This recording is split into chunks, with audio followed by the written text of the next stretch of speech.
Namaku Ellara Hartono.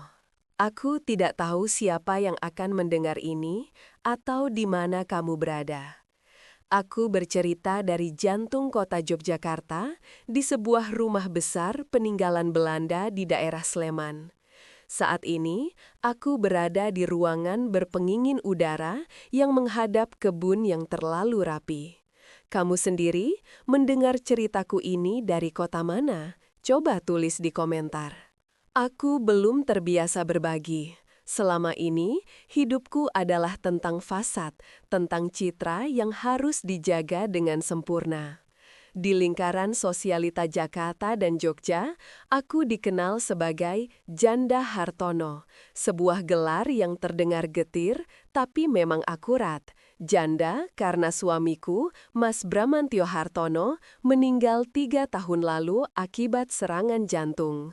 Hartono karena dialah pemilik dari semua ini, kerajaan bisnis Hartono Group, yang kini mau tidak mau jatuh ke tanganku. Dan kaya, tentu saja, aku hidup dalam sangkar emas yang begitu mewah hingga sulit untuk mengeluh. Pagi ini, seperti 1000 pagi sebelumnya, aku memulai hari pukul 5, bukan untuk sholat subuh, karena Tuhanku sudah lama tak kusapa. Aku memulainya untuk lari di treadmill di gym pribadiku, menghadap jendela kaca raksasa yang menatap Gunung Merapi di kejauhan. Pemandangannya sempurna, seperti lukisan cat minyak yang mahal. Tapi, aku tidak merasakan apa-apa. Aku cantik, aku tahu itu. Di usiaku yang ke-39, aku menghabiskan ratusan juta setahun untuk memastikan tidak ada satu garis kerutan pun yang salah tempat. Rambutku hitam legam terawat, kulitku porselen berkat perawatan laser di Singapura, dan tubuhku adalah hasil disitien keras seorang pelatih pribadi. Aku adalah paket lengkap yang diinginkan banyak orang, cantik, kaya, dan berkuasa. Dan juga kosong. Jiwaku adalah sebuah ruangan berdebu yang terkunci rapat. Pagi Bu Ellara, sapaan asistenku Rini memecah lamunanku. Aku sedang menatap layar 15 inci di ruang kerjaku, meninjau proposal rencana anggaran biaya untuk proyek resort terbaru kami di Kulon Progo. Aku bahkan tidak mendongak. Pagi Rin, kopi saya. Sudah di meja Bu, kopi luwak gayo single origin 20 gram diseduh manual V60 di suhu 92 derajat tanpa gula. Jawabnya seperti mesin yang terlatih. Dia tahu ritualku dengan baik. Jadwal hari ini, tanyaku, masih terfokus pada angka-angka di layar. Rapat Dewan Direksi jam 10, lunch meeting dengan Pak Gubernur jam 12, pukul 15 ada jadwal Bu, kunjungan lokasi untuk program CSR di Bantaran Kalikot. Aku akhirnya mendongak, alisku bertaut. CSR? Kalikot? Bukannya itu urusan tim humas? Kenapa aku harus turun langsung? Rini tampak sedikit gugup. Tim humas bilang warga di sana agak resisten, Bu. Mereka menolak proposal revitalisasi kita. Pak Dirga dari humas berpikir kalau Bu Ellara yang turun langsung menunjukkan wajah perusahaan, mungkin mereka akan luluh. Aku mendengus pelan. Luluh, mereka pikir aku ini apa? Ratu dari negeri dongeng? Revitalisasi apa? Penataan Kampung Pelangi, Bu. Kita akan mengecat rumah-rumah mereka, membangun gapura, dan membuat spot selfie. Tujuannya untuk mendukung pariwisata Jogja. Aku memijat pelipisku. Spot selfie, betapa dangkalnya dunia yang kuciptakan ini. Tapi citra perusahaan adalah segalanya. Baik, siapkan mobil. Aku akan ke sana setelah makan siang dengan gubernur. Tapi Bu, jam 15. Kenapa? Waktunya panas sekali Bu, lokasinya di luar. Aku menatap Rini dengan dingin. Saya tidak terbuat dari gula Rini, siapkan saja. Baik Bu, pukul 3 siang di Bantaran Kalikot adalah neraka kecil di bumi. Panasnya matahari Jogja terasa menyengat, menembus blouse sutra Chloe seharga puluhan juta yang kukenakan. Aroma sungai yang terasa autentik, sebuah campuran dari air, tanah lembab, dan entah apa lagi, menusuk hidungku yang terbiasa dengan parfum Jo Malone. Aku berdiri kaku di atas jalan setapak sempit yang terbuat dari semen yang retak-retak. Di belakangku, Rini dan Pak Dirga, kepala humas yang berkeringat deras, tampak sama menderitanya. Di depanku, beberapa warga yang diwakili oleh Pak RT setempat menatapku dengan campuran antara kagum dan curiga. Mereka pasti bertanya-tanya, makhluk apa ini yang turun ke kampung mereka dengan stilettos Manolo Blahnik? Jadi bapak-bapak, ibu-ibu, Pak Dirga memulai presentasinya dengan suara yang dibuat semanis mungkin. Maksud kedatangan kami, terutama Ibu Elara Hartono, adalah untuk membawa kemajuan. Kami ingin kampung ini jadi indah, dicat warna-warni, bersih, jadi destinasi wisata. Aku hanya tersenyum tipis, senyum korporat andalanku. Kami tidak butuh cat, Pak. Sebuah suara tiba-tiba memotong. Semua orang menoleh. Suara itu dalam, tenang, dan berat, bukan berasal dari kerumunan warga yang berkumpul. Di tepi sungai, sekitar 20 meter dari kami, seorang pria sedang berjongkok. Dia membelakangi kami. Dia hanya mengenakan celana komprang hitam yang digulung sebatas betis dan kaos oblong abu-abu yang sudah pudar, basah oleh keringat. Dia sedang melakukan sesuatu dengan tangannya, mengamplas sepotong kayu. Pak RT terlihat tidak nyaman. Ah, itu si Banyu, Bu. Jangan didengarkan. Dia memang begitu, agak aneh. Pria itu, Banyu, berdiri. Dia tidak menoleh ke arahku, tapi ke arah Pak Dirga. Kami tidak butuh cat, ulangnya. Kami butuh pengerukan. Sampah dari kota kalian menumpuk di belakang sana setiap kali hujan. Kami butuh sistem pengelolaan limbah, bukan spot selfie. Pak Dirga terbatuk. Maaf Mas Banyu, ini program untuk keindahan. Keindahan itu apa, Pak? Banyu akhirnya berbalik. Dan saat itulah aku melihatnya. Waktu seakan berhenti. Bukan karena dia tampan seperti model di majalah. Jauh dari itu. Wajahnya keras, dipahat oleh matahari. Kulitnya coklat gelap. Ada bekas luka tipis di dagunya. Matanya adalah hal yang paling menakutkan sekaligus paling menawan. Hitam, dalam, dan tidak ada ketakutan sama sekali di sana. Dia menatap lurus ke arahku, melewatiku, menembus fasadku.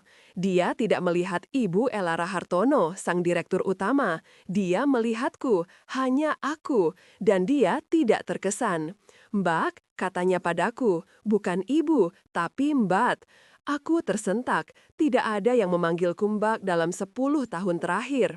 Anda datang ke sini pakai mobil apa? Tanyanya. Aku bingung, Mercedes S-Class. Dia mengangguk pelan.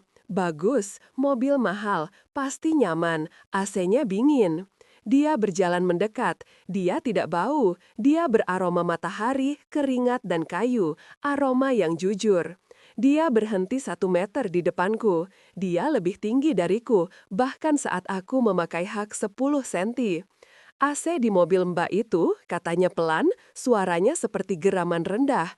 Panasnya dibuang kemana? Ke udara kami?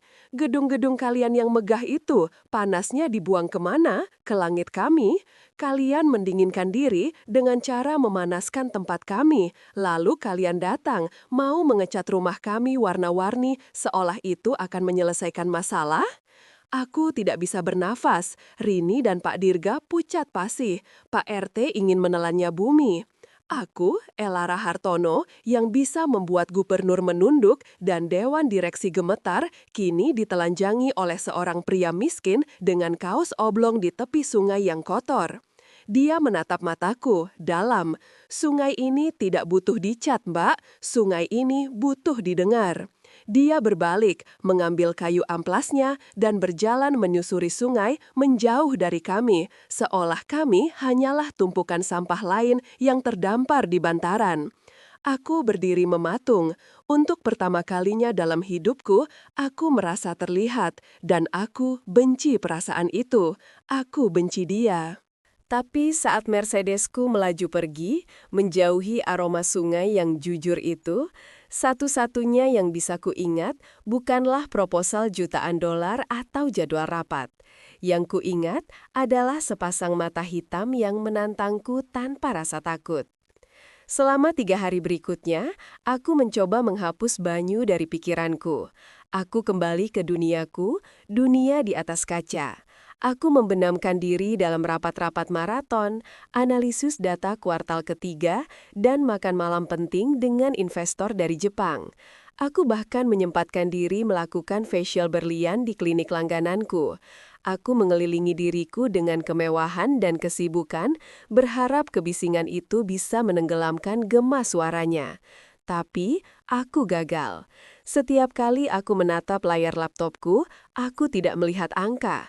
Aku melihat sepasang mata hitam yang menantangku tanpa ilusi. Setiap kali aku menyesap kopi gayoku yang pahit, aku teringat aroma sungai yang jujur. Bu Elara, aku tersentak dari lamunanku. Rini menatapku dengan cemas dari seberang meja mahoni raksasa di ruang kerjaku. Ibu baik-baik saja, saya sudah mengulang pertanyaan tadi 3 kali. Kami sedang membahas progres proyek Resort Kulon Progo. Itu adalah proyek andalanku, tetapi pikiranku ada di tempat lain. Maaf Rin, ulangi. Proyeksi return on investment kita, Bu, tim keuangan memproyeksikan di 12% pada tahun kelima, padahal Ibu sebelumnya menargetkan 15%. Aku menatap angka-angka di layar tablet. Dulu, angka-angka ini adalah Tuhanku. Aku menyembah margin, EBITDA, dan cash flow. Sekarang, semua itu terasa datar. Proyek CSR di Kalikot, kataku tiba-tiba memotong alur diskusi. Rini mengerjap, tampak bingung. Maaf, Bu. Batalkan, ujarku tegas. Dibatalkan, Bu? Tapi bagaimana dengan citra perusahaan? Cari program lain, kataku. Dia benar, mereka tidak butuh cat, mereka butuh pengerukan. Coba kamu cek Rini, berapa biaya untuk mengeruk sungai di area itu dan membangun sistem pengelolaan limbah sederhana. Gunakan dana CSR kita untuk itu. Rini tampak seperti baru melihatku tumbuh kepala 2. Bu, tapi itu proyek infrastruktur yang besar. Itu urusan Pemda, Bu, dan biayanya pasti jauh lebih besar daripada sekedar membeli cat. Saya tidak peduli, kataku, lebih tajam. Saya mau laporan lengkapnya di meja saya besok pagi. Kamu boleh pergi. Rini undur diri dengan wajah pias. Aku tahu aku baru saja membuat keputusan bisnis yang tidak logis. Itu bukan investasi, itu mungkin sebuah penebusan dosa. Entahlah. Aku hanya tahu, aku tidak tahan memikirkan pria itu yang menganggapku sama seperti sampah di sungainya. Malam itu, aku tidak bisa tidur. Rumahku yang besar terasa semakin dingin dan kosong. Aku berjalan ke perpustakaan pribadi, mengambil segelas whisky Oban 18-year-old, minuman favorit mendiang Mas Bram. Aku berdiri di depan jendela kaca, memandangi lampu-lampu kota Jogja yang berkelip di bawah. Dulu, aku melihatnya sebagai kerajaanku. Sekarang, aku melihatnya sebagai ribuan kehidupan yang tidak kukenal. Aku benci perasaan ini, perasaan lemah, perasaan manusiawi. Pria itu, Banyu, siapa dia sebenarnya? Beraninya dia membuatku merasa seperti ini. Dia hanya seorang tukang kayu miskin di bantaran sungai. Aku bisa membeli 1000 orang seperti dia. Tapi aku tidak bisa membeli matanya. Aku tidak bisa membeli ketenangan dan kejujuran yang terpancar darinya. Dia memiliki sesuatu yang tidak kumiliki, sesuatu yang tidak bisa dibeli oleh Hartono Group. Dia memiliki rasa cukup. Rasa penasaran menggerogotiku seperti asam. Ini bukan lagi soal bisnis, ini sudah menjadi urusan personal. Aku mengambil ponselku. Aku mengetik pesan singkat kepada Rini, mengabaikan fakta bahwa jam sudah menunjukkan pukul 1 malam. Cari tahu semua tentang pria di Kalikot. Namanya Banyu, semua. Besok siangnya, Rini menyerahkan sebuah map tipis berwarna coklat. Wajahnya masih menyiratkan kebingungan atas perintah-perintah anehku belakangan ini. Hanya ini yang tim bisa dapatkan, Bu. Dia orang biasa, tidak ada data digitalnya. Aku membuka map itu di ruang kerjaku yang sejuk. Namanya Banyu Prakoso. Usia 35 tahun, tidak menikah. Pendidikan terakhir, STM Pembangunan, jurusan Kria Kayu. Dia tinggal di salah satu rumah sederhana di bantaran Kalikot. Rumah itu, menurut catatan, adalah warisan keluarga. Dia bekerja sebagai pengrajin, bukan pengrajin mebel high-end yang rustik dan mahal seperti yang sering kupesan untuk lobi hotel. Dia membuat mainan anak-anak, mainan edukatif dari kayu limbah. Tidak ada catatan kredit, tidak ada media sosial, tidak ada NPWP yang aktif. Dia hidup nyaris di luar radar. Hanya ada satu catatan tambahan di halaman terakhir, sebuah clipping koran lokal yang sudah menguning, terlampir dengan penjepit kertas. Judulnya adalah Mahasiswa UGM Tewas Tertimpa Reruntuhan Proyek Hotel. Tanggalnya 5 tahun lalu. Aku membaca artikel itu dengan cepat. Kecelakaan kerja di salah satu proyek konstruksi hotel besar di Jalan Malioboro. Seorang mahasiswi KKN dari Fakultas Teknik Sipil UGM sedang melakukan penelitian di lokasi, tewas seketika saat struktur penyangga basement runtuh. Penyebabnya adalah pemotongan anggaran material oleh kontraktor. Standar keamanan telah dilanggar. Di paragraf terakhir, tertulis nama saksi kunci yang melaporkan kejanggalan itu sebelum kecelakaan terjadi, namun diabaikan. Seorang mandor lapangan yang mengundurkan diri seminggu sebelum tragedi. Namanya Banyu Prakoso. Proyek hotel itu adalah proyek patungan dan salah satu investor utamanya adalah Hartono Group, perusahaan suamiku. Jantungku terasa seakan berhenti berdetak. Jadi, dia tahu. Saat dia menatapku di tepi sungai itu, dia tidak hanya melihat seorang janda kaya yang sombong. Dia melihatku sebagai bagian dari mesin yang telah membunuh seseorang. Aku menutup map itu. Tanganku gemetar. Duniaku yang steril dan terkendali baru saja retak, dan retakan itu memperlihatkan kenyataan yang busuk di baliknya. Aku harus menemuinya lagi, bukan sebagai Elara Hartono, direktur utama, bukan untuk CSR, bukan untuk bisnis. Aku harus menemuinya untuk mencari tahu apakah aku masih bisa diselamatkan. Rini, panggilku lewat intercom. Ya Bu, kosongkan jadwal saya sore ini, batalkan fitting gaun dengan desainer, saya mau keluar. Perlu disiapkan mobil dan sopir Bu? Aku ragu sejenak. Tidak, siapkan saya salah satu mobil di garasi belakang, yang paling kecil. Pajero Sport, Bu? Aku hampir tertawa. Tidak, Rini, yang lebih kecil. Apa kita masih punya sedan lama, Mas Bram? Ada Jazz generasi pertama, Bu. Dulu dipakai untuk belanja ke pasar. Tapi, sempurna. Siapkan kuncinya. Dan tolong jangan ada yang mengikuti saya. Sore itu, aku mengendarai mobil sendirian untuk pertama kalinya setelah bertahun-tahun, membelah kemacetan Jogja menuju Kalikode. Aku menanggalkan blazer sutraku, hanya menyisakan kaos polos hitam. Aku melepas manoloku, menggantinya dengan sneakers yang tersimpan di bagasi. Aku tidak tahu apa yang akan kukatakan padanya. Aku hanya tahu aku harus menghirup aroma matahari dan kayu itu sekali lagi. Aku memparkir Honda Jazz tua itu di jalan buntu, sekitar 100 meter dari bibir sungai. Instingku menyuruhku untuk mengunci pintu. Itu sebuah refleks yang sudah lama tidak kulakukan karena sopirku yang selalu melakukannya. Tapi di sini, di bawah tatapan beberapa ibu-ibu yang sedang menjemur pakaian, aku merasa lebih diawasi daripada saat aku di ballroom Hotel Bintang 5. Mereka tidak menatapku dengan kagum. Mereka menatapku dengan rasa ingin tahu yang polos, seolah aku adalah seekor burung eksotis yang salah mendarat. Aku, dengan kaos hitam polos dan sneakers putih yang kini mulai kotor oleh debu jalanan, mungkin terlihat seperti mahasiswi KKN yang terlambat. Udara sore itu masih lembab dan panas, tapi setidaknya matahari tidak lagi membakar. Aku berjalan menyusuri jalan setapak yang sama, jantungku berdebari dengan irama yang asing. Ini bukan debaran karena adrenalin rapat umum pemegang saham. Ini adalah ketakutan. Aku takut dia akan mengusirku.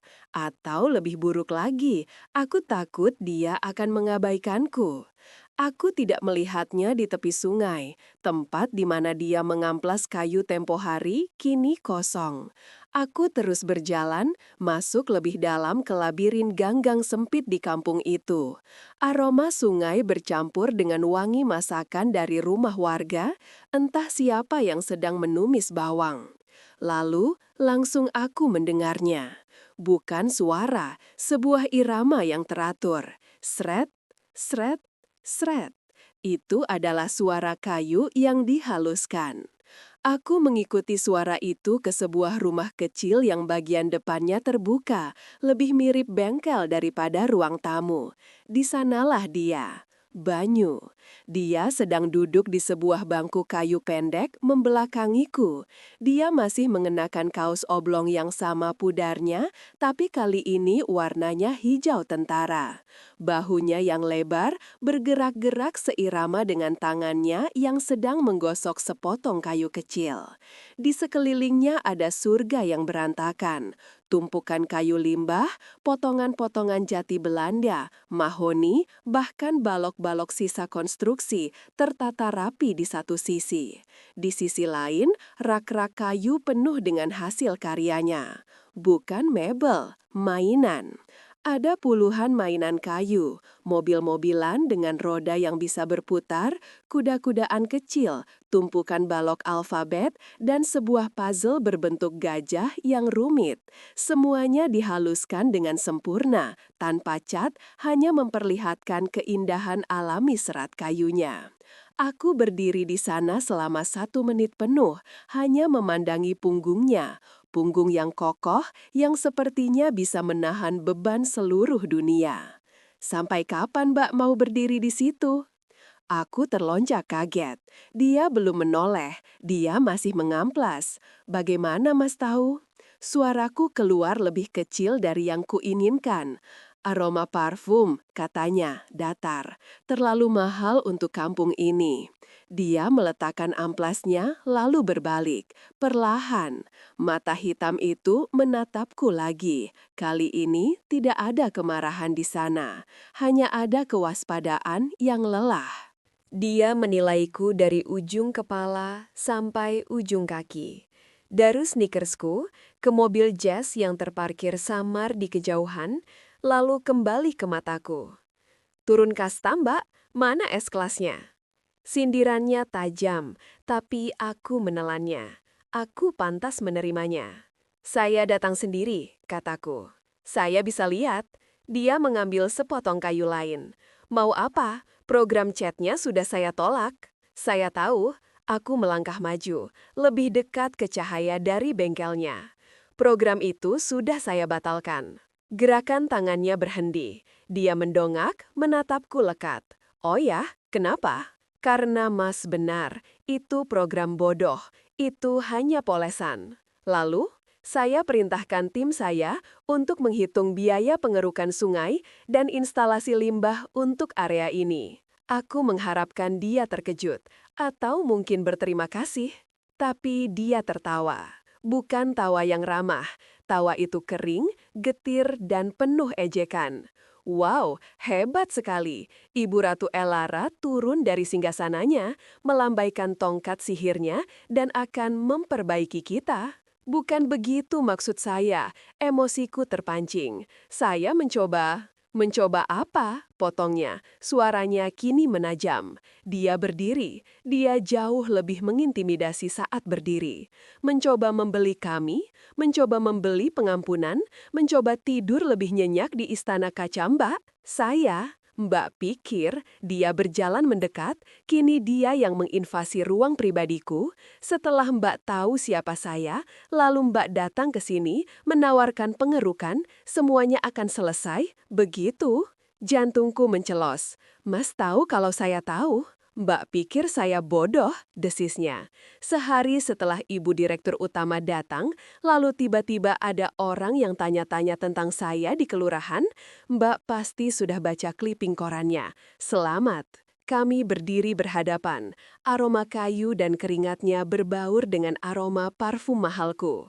Kami adalah dua dunia yang bertabrakan. Saya tidak tahu, bisikku. Suaraku bergetar. Aku benci diriku karena bergetar. Apa yang Mbak tidak tahu? Tentang kecelakaan itu, waktu itu perusahaan Mas Bram, saya tidak ikut campur, saya hanya istrinya. Istrinya, ulang Banyu, dia mengucapkan kata itu seolah kata itu adalah kotoran. Istri yang menikmati hasilnya, istri yang pakai Mercedes dari uang yang dihemat dari proyek itu. Sebuah tamparan di wajah akan terasa lebih ringan. Saya tidak tahu materialnya dikurangi, teriakku. Tapi Mas Bram tahu, balasnya. Suaranya tidak meninggi, tapi menekan. Dan saya sudah bilang padanya, saya bilang di rapat di depan wajahnya. Saya bilang struktur itu berbahaya. Tahu apa yang dia bilang? Aku tidak bisa bergerak. Dia bilang, lanjut Banyu, menirukan nada sombong yang sangat kukenali, kamu itu mandor Banyu, tugasmu mengawasi, bukan berpikir, kerjakan saja. Seminggu kemudian, saya mengundurkan diri. 2 minggu kemudian, runtuh. Dan gadis itu, Anissa, dia tewas. Hening, hanya suara napas kami yang memburu dan suara anak-anak yang tertawa di kejauhan. Dia seharusnya magang di sini, kata Banyu pelan, kemarahannya menguap, menyisakan sesuatu yang jauh lebih menakutkan, duka yang membatu. Dia sering main ke sini, dia yang memberi saya ide untuk membuat mainan edukatif ini.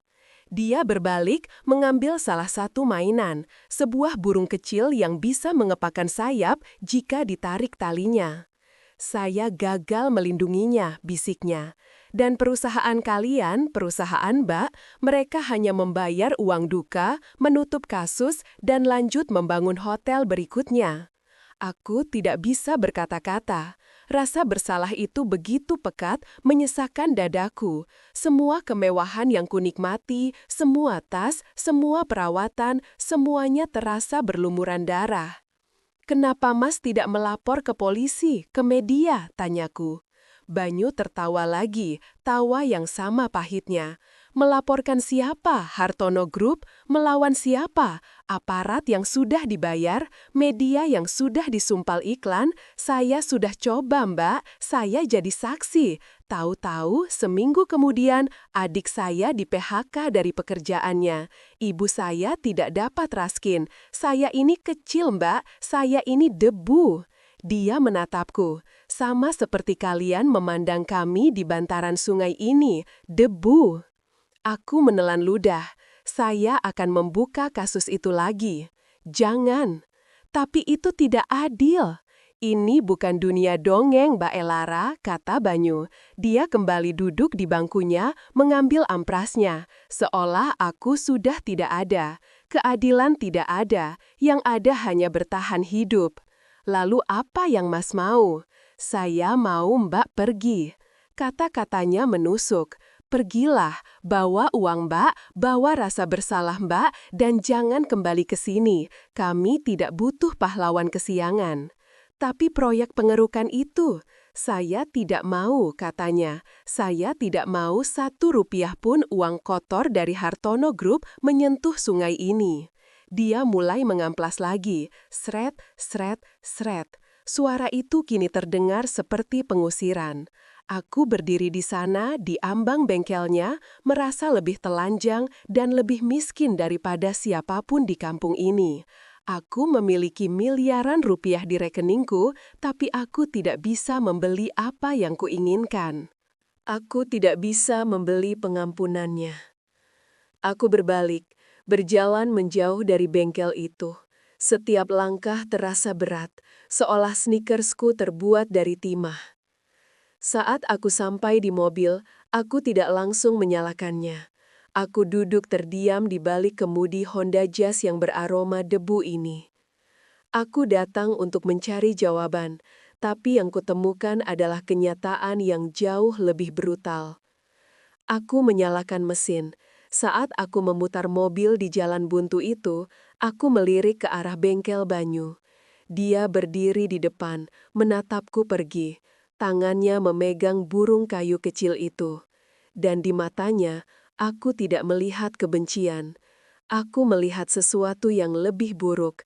Aku melihat rasa kasihan. Aku kembali ke istanaku di Sleman, tapi aku tidak kembali utuh. Honda Jazz itu kutinggalkan begitu saja di garasi, tidak di dalam barisan mobil mewah yang terawat, tapi di halaman luar, seolah aku ingin dia tetap kotor oleh debu kali kode. Rini menyambutku di pintu utama, wajahnya pias. Bu Elara, ibu baik-baik saja, ibu terlihat kotor. Aku menatap sneakersku, ada lumpur kering di sisinya. Aku menatap tanganku, tidak ada kotoran, tapi aku merasa ternoda dari dalam. Saya tidak mau diganggu, adalah satu-satunya kalimat yang bisa kuucapkan. Aku mengunci diri di kamar tidurku yang seluas apartemen studio. Aku berdiri di depan cermin raksasa setinggi dinding. Di sanalah aku, Elara Hartono, wajah yang dirawat sempurna, tubuh yang dilatih sempurna. Tapi mataku adalah mata orang lain, mata yang dilihat Banyu, mata yang memancarkan rasa kasihan. Kata itu bergema di kepalaku, kasihan. Dia mengasihaniku, seorang tukang kayu miskin di bantaran sungai, mengasihani janda miliarder Elara Hartono. Betapa absurdnya, betapa benarnya. Dia punya sesuatu yang tidak kupunya. Dia punya kedamaian dalam amarahnya. Dia punya tujuan dalam kemiskinannya. Dia punya identitas yang dia bangun dengan tangannya sendiri.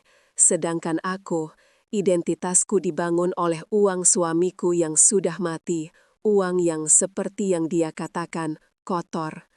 Selama 3 hari berikutnya, aku adalah hantu di duniaku sendiri. Aku memimpin rapat dewan direksi. Aku duduk di kursi utamaku di ujung meja kayu jati solid seharga ratusan juta. Di sekelilingku, para direktur, pria-pria berjas mahal, memaparkan angka, grafik, dan proyeksi. Profit margin kuartal ini naik 7% di sektor properti, Bu. Akuisisi lahan di Bali sudah 80% selesai. Kita harus menekan biaya operasional. Aku menatap mereka. Aku teringat Banyu yang bilang, kalian mendinginkan diri dengan cara memanaskan tempat kami. Aku teringat Anissa. Aku teringat pemotongan anggaran material. Tiba-tiba aku merasa mual. Pak Herman, potongku di tengah presentasi Direktur Keuangan. Pak Herman tersentak. Ya Bu, berapa anggaran CSR kita tahun ini yang belum terpakai? Seluruh ruangan hening. CSR? Itu urusan remah-remah, urusan tim humas. Saya perlu cek Bu, mungkin sekitar 5 miliar? Naikkan jadi 50 miliar, kataku. Pak Herman hampir tersedak. 50 miliar Bu? Itu akan menggerus laba bersih kita secara signifikan. Rapat pemegang saham. Lakukan saja, suaraku meninggi. Saya muak melihat spot selfie dan gapura dicat. Gunakan uang itu untuk sesuatu yang nyata, sesuatu yang bersih. Aku membanting tabletku ke meja. Rapat selesai. Aku keluar, meninggalkan ruangan penuh pria berkuasa yang terperangah. Mereka pasti mengira aku sudah gila. Mungkin mereka benar.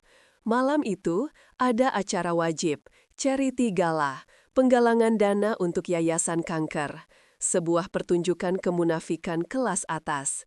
Aku membencinya, tapi aku harus datang demi citra perusahaan. Aku mengenakan gaun sekwin hitam rancangan Bian, memakai kalung berlian yang harganya bisa membangun 10 rumah di Kampung Banyu. Aku tersenyum, aku berpose. Aku minum champagne. Elara, darling, kamu harus lihat penthouse baruku di Jakarta. Jang, liburan ke Antartika yuk, private cruise. Obrolan mereka berdengung di telingaku seperti nyamuk, kosong, rapuh, tidak berarti.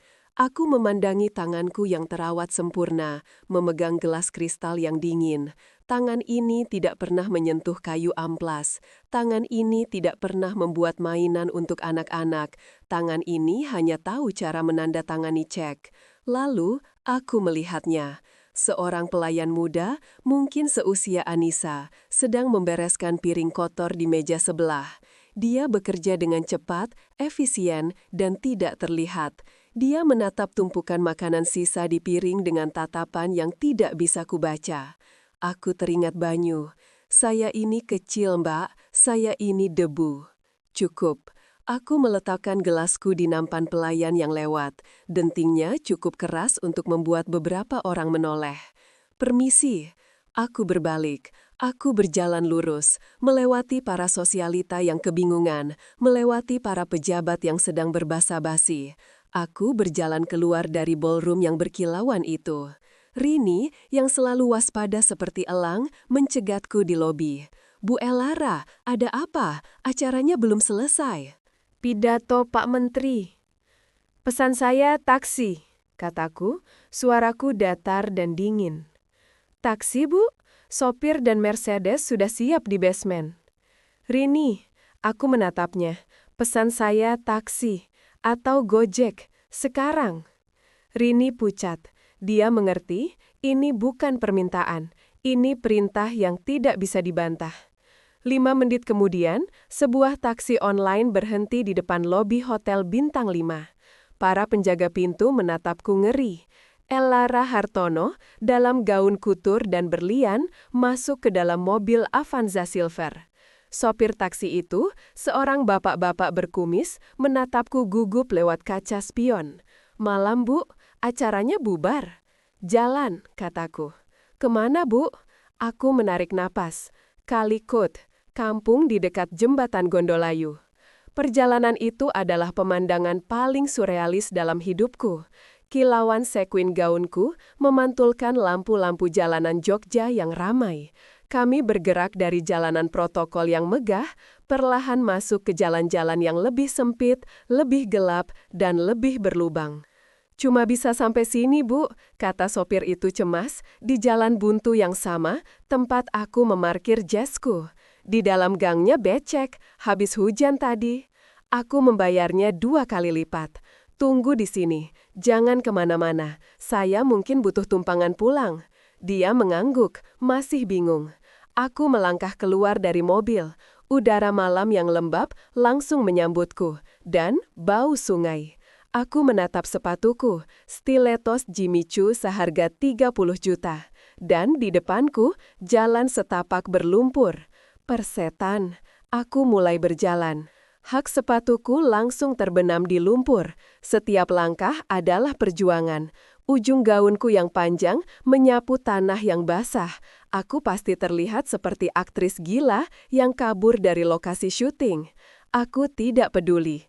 Aku sampai di depan bengkelnya. Lampu kuning dari bohlam telanjang masih menyala.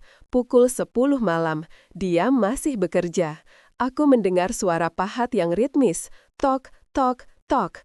Aku berdiri di batas antara kegelapan gang dan cahaya bengkel. Sosokku yang berkilauan pasti terlihat mengerikan. Aku adalah alien di dunianya. Dia belum melihatku. Dia sangat fokus pada sepotong kayu di tangannya. Aku tidak tahu harus berkata apa. Aku tidak punya rencana. Aku hanya datang. Lalu, mungkin karena kilauan gaunku menangkap cahaya, dia mendongak. Dia membeku. Pahat di tangannya berhenti di udara. Matanya melebar, bukan karena kagum atau terpesona. Dia menatapku seolah akan aku hantu, seolah aku adalah manifestasi dari kegilaan. Dia melihat gaunku, berlianku, dan lumpur di kakiku. Kami terdiam selama 10 detik yang terasa seperti selamanya. Banyu meletakkan pahatnya dengan sangat perlahan. "Mbak," katanya, suaranya parau karena bingung. "Mabuk?" Aku membuka mulut, tapi tidak ada suara. Akhirnya, aku mengeluarkan kata-kata yang bahkan aku tidak tahu kusimpan. "Saya," bisikku, suaraku pecah. Air mata mulai membakar mataku, menghancurkan makeup mahalku.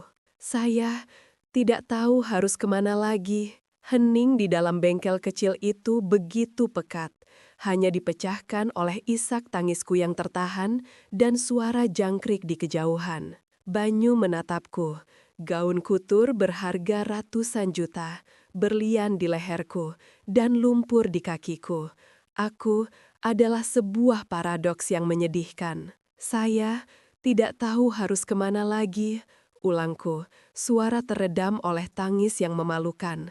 Semuanya terasa palsu, semuanya kotor. Duniamu ini, duniamu terasa nyata. Aku mengharapkan dia mengusirku, menertawaku, menyuruhku kembali ke duniaku yang berkilauan. Tapi dia tidak melakukan itu. Dia menghela napas panjang, napas yang sepertinya ditarik dari dasar jiwanya yang lelah. Kemarahan di matanya yang kudapati di pertemuan pertama telah hilang. Kebingungan di matanya dari 10 detik lalu juga telah memudar. Yang tersisa adalah sesuatu yang tidak kukenali, sesuatu yang hampir terasa lembut. Dia berjalan ke dalam rumahnya yang sederhana, yang menyatu dengan bengkel, mengabaikan gaunku yang basah. Beberapa detik kemudian dia kembali, tidak membawa minuman. Dia membawa sehelai handuk kecil yang sudah usang namun bersih dan sebuah kaos oblong miliknya. Warnanya sama, hijau tentara. Dia tidak memberikannya padaku. Dia meletakkannya di atas bangku kayu di sampingku. "Mbak, tidak bisa duduk di situ dengan baju seperti itu," katanya, suaranya tenang. "Nanti Mbak masuk angin." Dia lalu kembali ke meja kerjanya. Punggungnya menghadapku. Dia memberiku privasi di tengah bengkelnya yang terbuka. Aku menatap kaos itu, lalu aku menatap gaun sekuinku, simbol dari sangkar emasku. Dengan tangan gemetar, aku membuat keputusan. Aku melepas stiletosku, aku melangkah ke sudut bengkel yang gelap, membelakangi Banyu. Aku bisa merasakan tatapan ingin tahu dari tetangga yang mungkin terbangun, tapi aku tidak peduli. Aku melepaskan gaun itu, rasanya seperti melepaskan kulit kedua yang menyakitkan. Aku menyeka lumpur dan air mata dengan handuk usang itu. Aromanya wangi sabun cuci batangan. Lalu, aku memakai kaos oblongnya. Kaos itu kebesaran, jatuh hampir selututku, dan kaos itu beraroma banyu. Aroma kayu, keringat, dan kejujuran. Aku berjalan kembali ke cahaya, bertelanjang kaki, hanya mengenakan kaos oblongnya yang hangat. Berlian di leherku kini terlihat konyol, kontras dengan kesederhanaan kaos itu. Aku melepaskan kalung itu, meletakkannya di atas meja kerja Banyu di samping pahatnya. Banyu menoleh, dia menatap kalung berlian yang berkilauan di atas meja kayunya yang kasar, lalu dia menatapku. "Itu tidak akan membuat Mbak lebih bersih," katanya pelan. "Saya tahu," jawabku. "Saya tidak tahu apa yang harus saya lakukan, Banyu. Saya tersesat." Dia akhirnya berhenti bekerja. Dia duduk di bangku di seberangku. "Jadi, apa rencanamu? Menangis di sini sampai pagi, lalu kembali ke istanamu?" "Aku mau menebusnya." "Menebus apa, Anissa? Dia sudah mati, kamu tidak bisa membawanya kembali." "Aku tahu," suaraku naik, "tapi aku bisa menghentikan mesinnya. Hartono Group, aku yang memegangnya sekarang. Aku bisa..."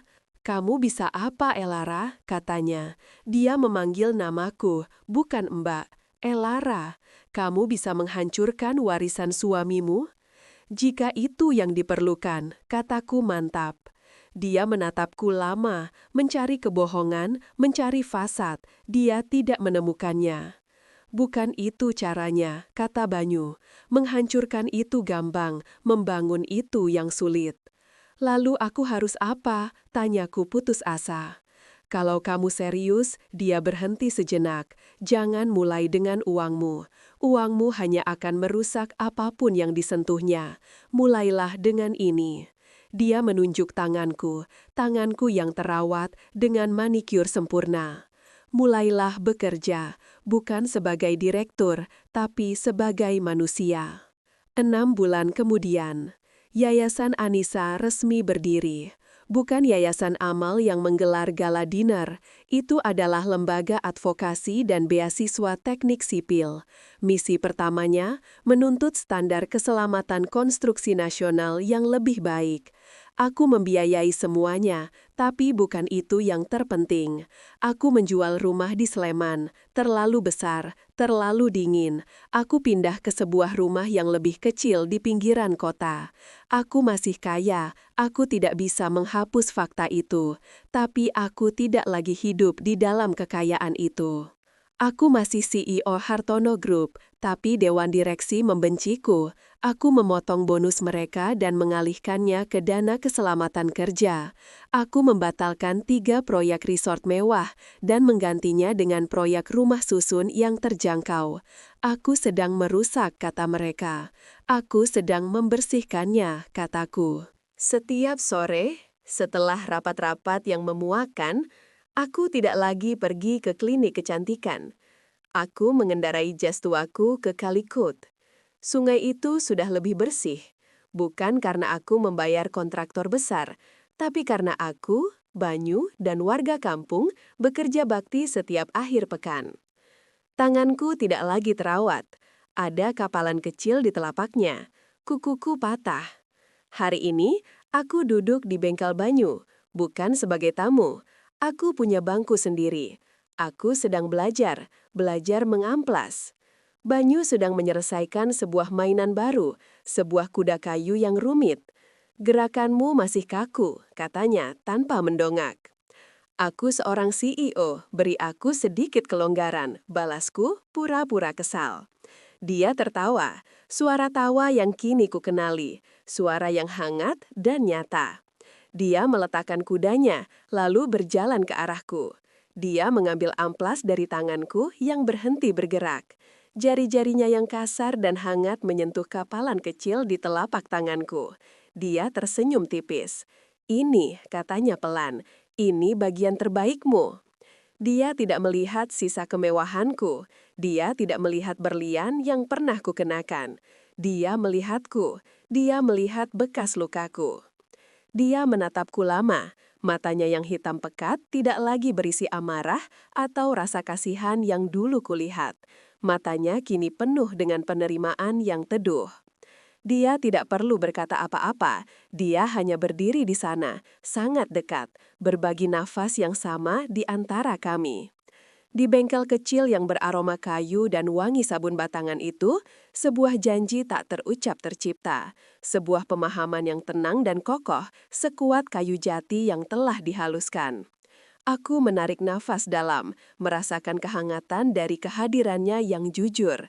Untuk pertama kalinya, aku tidak merasa sendiri. Aku adalah Elara Hartono. Aku seorang pengusaha. Aku seorang janda. Dan aku adalah wanita yang sedang belajar mengamplas hidupku sendiri hingga menemukan bentuk aslinya. Aku telah menemukan rumah di tempat yang paling tidak terduga. Kamu yang mendengar ini, dari kota manapun kamu berasal, jangan pernah takut untuk kotor. Kadang, di dalam lumpur itu, kamu justru menemukan dirimu yang paling bersih.